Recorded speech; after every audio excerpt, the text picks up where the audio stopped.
তুমি তার সঙ্গে খারাপ ব্যবহার করেছো বা তাকে সময় দাওনি, তাই সে অন্য সম্পর্কে জড়িয়ে গিয়েছে বা তোমাকে চিট করেছে। এটা কেবলমাত্র অজুহাত। সেই মানুষটা হাজার ভালোবাসা বা তোমার পুরো সময়টা পেলেও সে তোমাকে চিট করতোই। তাই নিজেকে ব্লেম করা বন্ধ করো। কেউ যদি তোমাকে সত্যি ভালোবাসে, সে অভিমান করতে পারে, তোমার সঙ্গে ঝগড়াঝাটি করতে পারে, তোমার সঙ্গে কথা বলা বন্ধ করে দিতে পারে, কিন্তু সে কখনো তোমাকে চিট করতে পারে না। তাই তোমার সঙ্গী যদি তোমার সঙ্গে চিট করার পর তোমাকেই দোষারোপ করে যে তোমার ভুলের জন্য সে এমনটা করেছে, এটা কোনোভাবেই সত্যি নয়।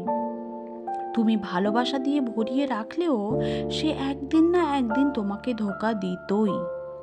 কারো কারো স্বভাবের মধ্যে এটা পড়ে, তারা এমনই থাকে। তারাই চিট করবে এবং তারাই আবার দোষারোপ করবে, আর তুমি বোকার মতো নিজেকে সারা জীবন ব্লেম করবে যে তোমার ভুলের জন্যই হয়তো সে তোমার সঙ্গে চিট করলো বা তোমাকে ছেড়ে গেল।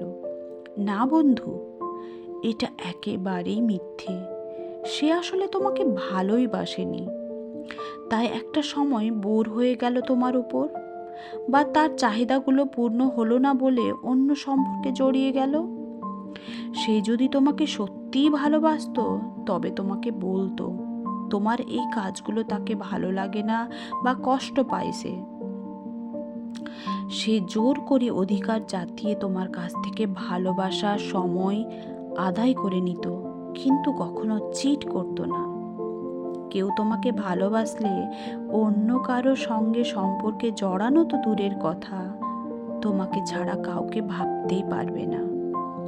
তোমার ভুল হলে সেগুলো শুধরে নিয়ে তোমার কাছেই থাকবে সে। তাই তোমার সঙ্গী যদি তোমার সঙ্গে চিট করে থাকে, তাহলে তুমি নিজেই সেই সম্পর্ক থেকে বেরিয়ে এসো। তাকে ক্ষমা করে তার কাছে থেকে গেলে সে তোমার দুর্বলতার আবার সুযোগ নেবে। সে আরও শিওর হয়ে যাবে যে তুমি তাকে ছাড়া থাকতে পারবে না বলেই তার এত বড় ভুল ক্ষমা করেও তার কাছেই থেকে গেলে। তোমার সঙ্গে এমন ঘটনা ঘটে থাকলে নিজেকে ব্লেম করা বন্ধ করে জীবনে মুভ অন হও। ঈশ্বরকে ধন্যবাদ জানাও যে তোমার জীবন থেকে একটা ভুল মানুষ চলে গেছে। তুমি জীবনটাকে নতুন করে শুরু করো। নিজেকে ভালোবাসো, দেখবে ভালো থাকবে। একটা মানুষ তোমাকে ধোঁকা দিয়েছে তাই বলে সবাই তো খারাপ নয়।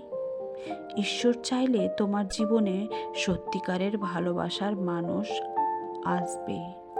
তাই হীনমন্যতায় না ভুগে নিজেকে প্রায়োরিটি দাও, নিজেকে মূল্যবান তৈরি করো।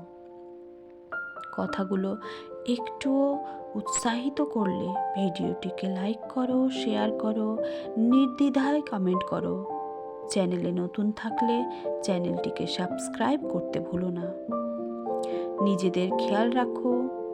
সবাই ভালো থেকো, সুস্থ থেকো। Thank you.